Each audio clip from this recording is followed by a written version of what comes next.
نحمده ونصلي على رسوله الكريم أما بعد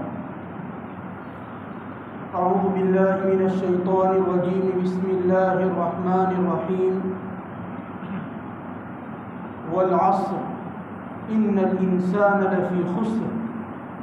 إلا الذين آمنوا وعملوا الصالحات وتواصوا بالحق وتواصوا بالصبر. وقال الله تبارك وتعالى في موضع آخر يا أيها الذين آمنوا استعينوا بالصبر والصلاة إن الله مع الصابرين ولا تقولوا لمن يقتل في سبيل الله أموات بل أحياء ولكن لا تشعرون ولنبلونكم بشيء من الخوف والجوع ونقص من الأموال والأنفس والثمرات وبشر الصابرين.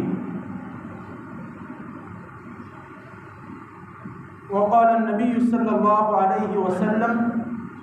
يأتي على الناس زمان الصابر فيهم على دينه كالقابض على الجمر أو كما قال عليه الصلاة والتسليم. بزرگان محترم، سب سے پہلے ہم اللہ تعالیٰ کا شکر ادا کریں کہ اللہ تبارک و تعالیٰ نے ہمیں دین اسلام جیسا عظیم مذہب عطا فرمایا. جناب نبی کریم صلی اللہ علیہ وسلم کی شکل میں عظیم رہنما عطا فرمایا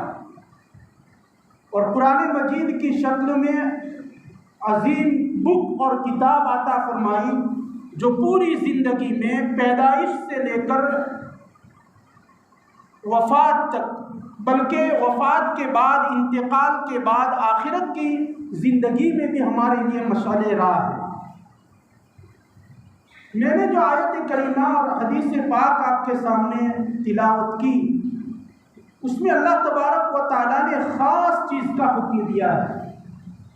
اور وہ چیز ایسی ہے کہ جن حالات سے ہم گزر رہے ہیں، جن ایام سے ہم گزر رہے ہیں، آسمان و زمین کے تیور ہمیں بتا رہے ہیں کہ اس چیز کی ہمیں بہت سخت ضرورت ہے. چاہے وہ محلہ ہو یا شہر کے لیول پر ہو یا صوبائی سطح پر ہو یا ملکی لیول پر ہو یا پورے عالم کے لیول پر ہو، جس چیز کا اللہ تعالیٰ حکم دے رہے ہیں بہت ضروری ہے، اور وہ ہے صبر. اسی کا دوسرا نام ہے استقامت. صبر کا معنی ہوتا ہے تھامنا اپنے آپ کو، ثابت قدم رہنا، برداشت کرنا، تحمل کرنا، بغیر کسی سے بددل ہوئے، بغیر کسی سے ہراساں ہوئے، پریشان ہوئے اپنے کام میں لگے رہنا، اس کو صبر کہا جاتا ہے. اور اس کی ظاہر ہے کہ بہت سخت ضرورت ہے. اگر ہم تھوڑا بھی پریشان ہوئے، تھوڑا بھی بددل ہوئے، تھوڑا بھی حیران و ششدر ہوئے تو ہمارے قدم جو ہے وہ ڈگمگا جائیں گے. ہم زندگی نہیں گزار سکتے آرام سے، شریعت پر ہم عمل نہیں کر سکتے. اللہ کے رسول صلی اللہ علیہ وسلم فرماتے ہیں آئندہ ایسا زمانہ آئے گا کہ شریعت پر اور اپنے دین پر عمل کرنے والا ایسا ہوگا جیسا کہ ہتھیلی کے اندر انگارہ رکھا ہوا ہے. ہتھیلی پر جب انگارہ رکھا جاتا ہے اس کے ہاتھ جل جائیں گے، تکلیف محسوس ہوگی، اچھل کود کرے گا وہ. تو اسی طریقے سے زمانہ آئندہ ایسا آئے گا کہ شریعت پر عمل کرنا بہت دشوار ہوگا. کفار و مشرکین بھی روکیں گے، اہل کتاب یہود و نصارہ بھی روکیں گے، اور ان کی بات جانے دیجئے، کچھ مسلمان میں ہی ایسے لوگ ہوں گے کہ ہم شریعت کے کسی عمل کے اوپر، شریعت کے کسی حکم کے اوپر اور سنت پر عمل کریں گے اور دوسرے پیچھے طعن و تشنیع کریں گے، ہمارا مذاق اڑائیں گے، استغفار کریں گے، ہمیں نئے القاب سے پکاریں گے اور ہمارے حوصلوں کو پست کرنے کی کوشش کریں گے. ظاہر ہے کہ پوری دنیا کا ماحول ہمارے سامنے ہے۔ ذرائع ابلاغ اور مواصلات کے جتنے طریقے ہیں، انٹرنیٹ ہو، اخبار ہو، ٹیلی ویژن ہو، تمام کے تمام چیزیں ہمارے سامنے ہیں۔ ہم پوری دنیا کے حالات کو دیکھ رہے ہیں، یہاں تک کہ مکہ المکرمہ اور مدینہ الرسول صلی اللہ علیہ وسلم کے حالات بھی ہمارے سامنے ہیں، ہم اس کا مشاہدہ کر رہے ہیں۔ تو ان حالات میں ہمیں صبر کی بہت ضرورت ہے۔ اللہ تعالیٰ فرماتے ہیں وَتَوَاصَوْا بِالصَّبْرِ، اور دوسری جگہ بیان کیا کہ اِنَّ اللَّهَ مَعَ الصَّابِرِينَ، اسی طرح دوسری جگہ بیان کیا یا ایھا الذین آمنوا استعینوا بالصبر والصلاۃ، صبر ہونا چاہیے۔ صبر کے معنی میں نے آپ کو بیان کیا، صبر تین طرح کا ہوتا ہے۔ ایک ہے صبر علی الطاعۃ، صبر علی الطاعۃ، طاعت پر اور نیکی کے اوپر جم جانا، کیسے بھی حالات ہو، کتنا بھی ہمیں ناگوار گزرے، لیکن شریعت کے حکم پر ہمیں عمل کرنا ہے۔ سخت ٹھنڈی ہے، صبح کا موقع ہے، پانی بھی گرم موجود نہیں ہے، فجر کی نماز کے لیے جانا ہے، اولاً تو بستر سے اٹھنے میں ہی جو ہے ہمارے اور نفس کے اندر کشمکش ہوتی ہے کہ جانا ہے کہ نہیں جانا ہے، اور پھر اگر جانا بھی ہے تو پانی گرم نہیں ہے، ٹھنڈے پانی سے ہمیں وضو کرنا ہے۔ اس وقت ہم اپنے نفس کے چونچلوں کو دبا دے اور اپنے اللہ تعالیٰ کے سامنے اپنا سر تسلیم خم کر دے اور نماز کے لیے چلے جائے، اور ٹھنڈے پانی سے اگر ہم وضو کریں گے، یہ ہے نفس علی الطاعۃ۔ گرمی کا موسم ہے، مئی اور جون کا، اور سخت 14 اور 15 گھنٹے کا روزہ ہے، بہت گرمی ہے، لیکن روزہ رکھنا، کسی طرح کا کوئی بہانہ نہ نکالے۔ اور میں بہت ہی مختصر ایک بات کہنا چاہ رہا ہوں کہ یہ جو کورونا وائرس آیا ہوا، اس نے ہمارے صبر علی الطاعۃ اس کی حقیقت کو اجاگر کر دیا، اس کی حقیقت کو اجاگر کیا۔ ہم نے کتنا صبر کیا، حکومت نے کہا دکانیں بند، تو کہا ٹھیک ہے، بند کر دی 3 مہینے 4 مہینے تک۔ حکومت نے کہا اسکولیں بند، مساجد بند، مدارس بند، شادی بیاہ بند، سب بند، تو ہم نے سب کو کہا سمعنا واطعنا، آمنا وصدقنا، ہم نے صبر کیا، ہم نے اپنے آپ پر کنٹرول رکھا، ہم اپنے گھر کے اندر جو ہے بیٹھے رہے۔ لیکن وہی اللہ اور وہی رسول اور وہی قرآن مجید اور وہی شریعت اسلام جب ہمیں کہہ رہی ہے کہ جھوٹ نہیں بولنا ہے، نماز کی پابندی کرنی ہے، اللہ کے دین کے لیے امر بالمعروف اور نہی عن المنکر کرنا ہے، 1450 سال سے ہمیں کہا جا رہا ہے، لیکن ہے ثابت قدمی نہیں۔ اسی لیے یہاں یہ جو وائرس آیا ہے اور جن حالات کے اندر ہم گزرے ہیں، ہمارے دین کی حقیقت کھل کر سامنے آتی ہے کہ ایک کمزور حکومت اور ایک انسان کی حکومت کے تمام احکامات کو ہم مان رہے ہیں، جو بھی چیز کہتے ہیں وہ سب چیزیں ہم مان رہے ہیں، لیکن جو چیز جن احکامات کی اور جن نیکیوں کا حکم اللہ تبارک و تعالیٰ ہمیں 1450 سال پہلے سے دے رہا ہے، وہ نہیں ہو پا رہا۔ چاہے اس میں حقیقت ہے، اس کو ہمیں تسلیم کرنا پڑے گا کہ ہاں یہ حقیقت ہے اور ہم سے کوتاہی ہو رہی ہے، مجھ سے بھی کوتاہی ہو رہی ہے اور تمام لوگوں سے ہو رہی ہے کہ اسلام اور مزاج شریعت جو ہے ہم نے اس کو نہیں سمجھا ہے۔ تو الغرض ایک ہے صبر علی الطاعۃ اور ایک ہے صبر عن المعصیہ۔ صبر عن المعصیہ کا مطلب یہ ہے کہ گناہوں سے اپنے آپ کو روکنا، چاہے وہ گناہ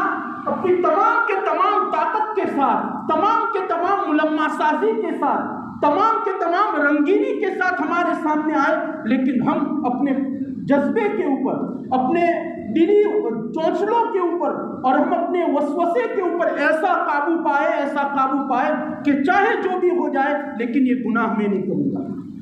اس کی آسان مثال آپ کو دے دوں، قرآن مجید میں 12ویں پارے میں سورہ یوسف میں اللہ تبارک و تعالیٰ نے حضرت یوسف علیہ السلام کا واقعہ بیان کیا۔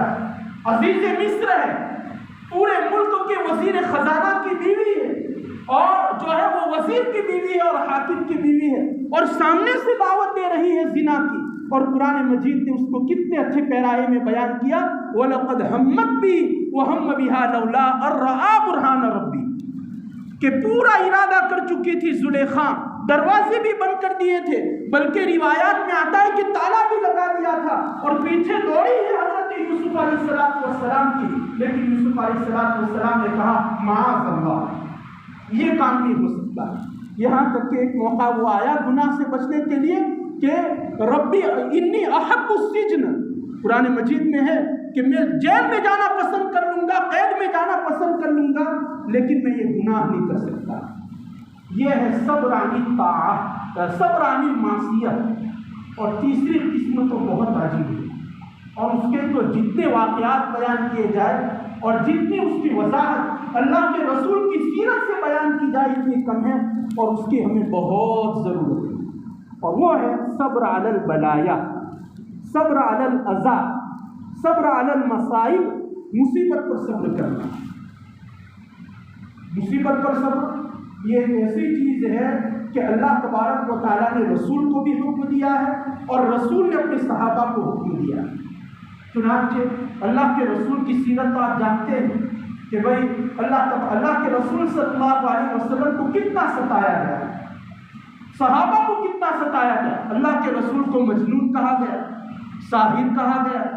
اور پاگل کہا گیا، بیوقوف کہا گیا، شاعر کہا گیا، یہاں تک کہ ایک جگہ قرآن مجید میں کہا ہے ساحر کذاب، ایسا جادوگر ہے کہ جھوٹا جادوگر نہایت جھوٹا ہے، یہ اللہ کے رسول کو کہا جا رہا ہے۔ بلکہ ایک آیت شریفہ تو رونگٹے کھڑے کر دیتی ہے، اور وہ یہ ہے کہ اللہ کے رسول صلی اللہ علیہ وسلم جا رہے ہیں، بازار میں جا رہے ہیں، دعوت و تبلیغ کے لیے جا رہے ہوں گے، یا کسی اپنے گھر کے کام کے لیے جا رہے ہیں، کفار و مشرکین کی جماعت، اور وہ بھی رؤسائے مکہ، رؤسائے قریش، بڑے بڑے سردار، ابو جہل ہے، عتبہ ہے، وغیرہ وغیرہ، جیسے امیہ ابن خلف ہے، ایسے ایسے لوگ کھڑے ہیں اور کہہ رہے ہیں کہ یا ایھا الذی نزل علیہ الذکر انک لمجنون۔ کیا کہہ رہے ہیں؟ اللہ کے رسول جا رہے ہیں اور کہہ رہے ہیں کہ وہ آدمی جو یہ سمجھتا ہے کہ اس کے اوپر ذکر کی اور نصیحت کی بات اترتی ہے، ہمارے خیال میں تو تیرا دماغ خراب ہے۔ یہ اللہ کے رسول کو کہا جا رہا ہے، اور ہم کیا سمجھتے ہیں اللہ کے رسول کو تکلیف نہیں ہوتی؟ قرآن مجید شہادت دے رہا ہے وَلَقَدْ نَعْلَمُ أَنَّكَ يَضِيقُ صَدْرُكَ بِمَا يَقُولُونَ، ہم جانتے ہیں کہ آپ کا قلب پسیجتا ہے ان کے اقوال سے، ان کی طعن و تشنیع سے، اور ان کی زبانی اور کلامی جرح سے آپ کے قلب کو زخمی کیا جاتا ہے۔ اور قرآن مجید میں ایک جگہ کہا کہ لَعَلَّكَ بَاخِعٌ نَفْسَكَ عَلَىٰ آثَارِهِمْ إِن لَّمْ يُؤْمِنُوا بِهَٰذَا الْحَدِيثِ أَسَفًا، کہ ان لوگوں کو ایمان نہ لانے کی وجہ سے ہو سکتا ہے کہ آپ جتنی تکلیف اپنے قلب کے اندر محسوس کرتے ہیں جان گنوا دیں۔ لیکن اللہ تعالیٰ کیا کر رہے ہیں؟ یہ نہیں کہا کہ ان کو گالی دینا، ان کے ساتھ مجادلہ کرو، اور ان کو جو ہے ان کے ساتھ مناظرہ کرو، اور ان کی باتوں کا جواب دو، اور ہاتھ اٹھاؤ اور لکڑی اٹھاؤ، نہیں۔ اللہ تعالیٰ کیا فرماتے ہیں؟ وَاصْبِرْ لِحُکْمِ رَبِّکَ، صبر کیجیے، صبر کرنے کا، وَاصْبِرْ عَلَىٰ مَا يَقُولُونَ وَاهْجُرْهُمْ هَجْرًا جَمِيلًا، صبر کیجیے، ہاتھ نہیں اٹھانا ہے۔ قرآن مجید میں اور بھی وَاصْبِرْ عَلَىٰ مَا يَقُولُونَ، اور اسی طرح ایک جگہ تو کہا کہ وَاصْبِرْ كَمَا صَبَرَ أُولُو الْعَزْمِ مِنَ الرُّسُلِ، انبیاء سابقین نے، اولو العزم من الرسول نے جس طریقے سے صبر کیا ہے ایسا صبر آپ کرو۔ اللہ کے رسول صلی اللہ علیہ وسلم کو کہا جا رہا، حالانکہ اللہ کے رسول صلی اللہ علیہ وسلم سید الاولین والآخرین ہیں، اور اللہ تبارک و تعالیٰ کی سب سے پسندیدہ اور سب سے محبوب جو ہے وہ نبی ہے، لیکن اللہ تعالیٰ کو یہ تو گوارا ہے کہ طائف کی وادی میں محمد کو لہو لہام کر دیا جائے، لیکن جہاد کا حکم نہیں دے رہے، بولنے کا حکم نہیں، ہاتھ اٹھانے کا حکم نہیں۔ یہ ہے صبر علی البلایا۔ پھر اللہ کے رسول اپنے صحابہ کو یہی کہہ رہے ہیں، واقعات بڑے پڑے، میں کیا بیان کروں کہ اللہ کے رسول صلی اللہ علیہ وسلم نے مکہ المکرمہ میں اللہ کے رسول 13 سال رہے، اس میں پہلے 4 سال تو ایسے آئے کہ اللہ کے رسول کے اوپر اور صحابہ جتنے تھے ان کے اوپر کفار مشرکین نے جسمانی تکلیف نہیں پہنچائی، مارا نہیں، بلکہ خالی یہی کہتے رہے کہ بھئی تو ساحر ہے، تو کذاب ہے، تو جھوٹا ہے، اور اس میں بھی صحابہ کو کچھ نہیں کہا، پورا ان کا مرکز جو ہے وہ اللہ کے رسول صلی اللہ علیہ وسلم سے ہے۔ کسی صحابی کو انہوں نے ایسا نہیں کہا کہ تو جھوٹا ہے اور تو تو ظاہر ہے اور تو شاعر ہے۔ قرآن مجید میں آپ دیکھ لیجئے جہاں جہاں بیان کیا گیا ہے ایک ہی بات کہ اللہ کے رسول کو یہ سب کہہ رہے ہیں، اور یہ 4 سال ہوا،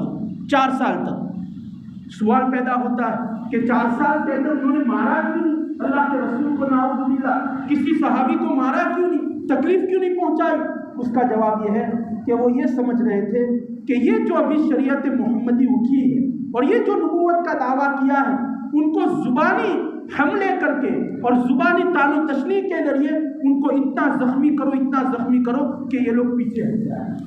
یہ لوگ پیچھے ہٹ جائیں، اور پھر محمد بھی بیٹھ جائیں گے تو پھر اسلام کا پلٹے گا نہیں اور اسلام جو ہے وہ پھیلے گا نہیں۔ اس لیے 4 سال تک انہوں نے یہ کوشش کی،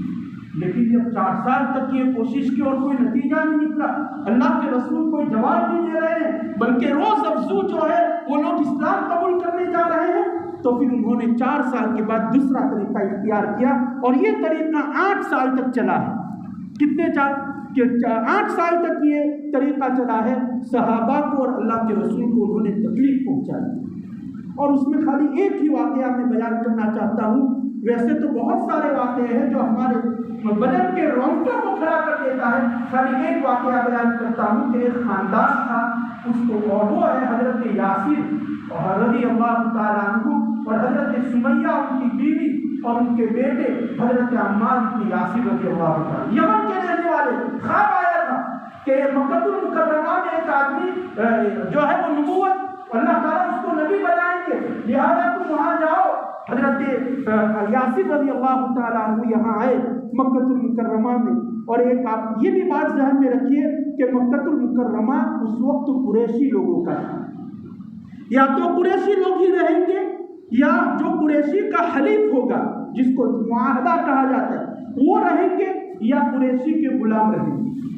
اب غلام تو ظاہر ہے کہ بھیڑ بکری وغیرہ کی طرح ہوتے ہیں کہ آدمی کی بھیڑ بکریاں اس کے گھر کے باہر رہتی ہیں، تو غلام بھی رہیں گے مکہ میں۔ یہ یاسر جب یمن سے آئے تو ابو جہل کا ایک چچازاد بھائی تھا یا چچا تھا، اس کے ساتھ وہ شریف النسب تھا، بہت ہی نرم مزاج کا تھا، اور آ کر اس نے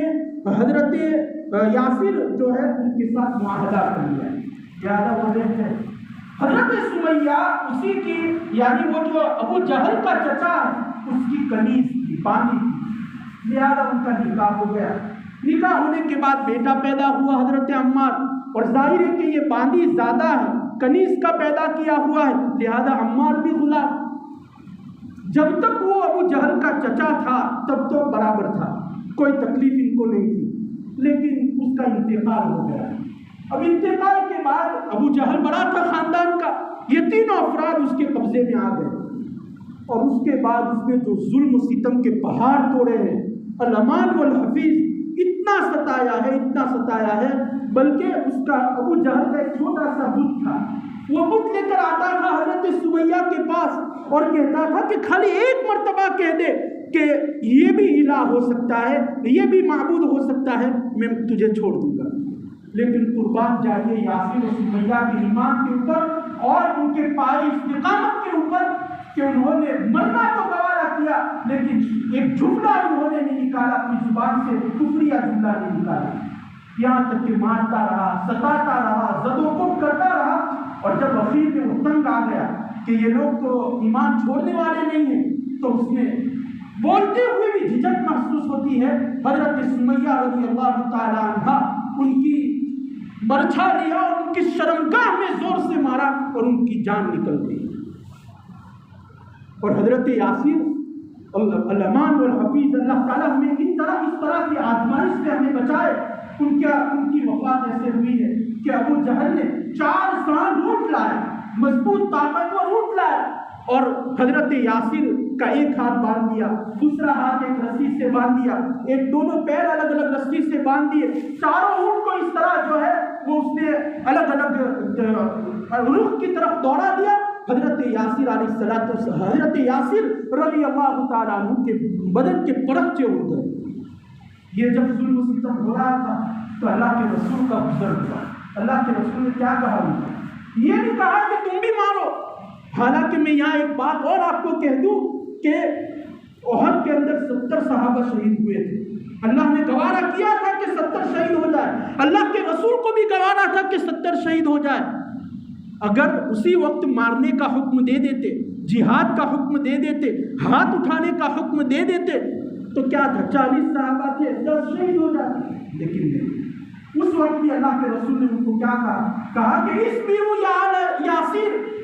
اصبروا یا آل یاسر فإن موعدکم الجنہ، کہ صبر کرو یا آل یاسر، تمہارا وعدہ اور تمہارا ٹھکانہ جو ہے وہ جنت ہے۔ دیکھیے میں نے شروع میں کہا تھا کہ اللہ تبارک و تعالیٰ اللہ کے رسول کو صبر کی ترغیب کر رہے ہیں اور اللہ کے رسول اپنے صحابہ کو کر رہے ہیں۔ تو ایسے یہ جب حالات اس طرح کے ہوتے ہیں تو پھر ہمیں صبر کرنا پڑتا ہے۔ میں مختصر ایک بات نقل کر دوں کہ اسی کو استقامت کہا جاتا ہے، نیکیوں کے اوپر جمنا، یعنی تمام کے تمام اوامر پر عمل کرنا اور گناہوں سے اپنے آپ کو روکنا، یعنی تمام کے تمام منہیات سے اپنے آپ کو روکنا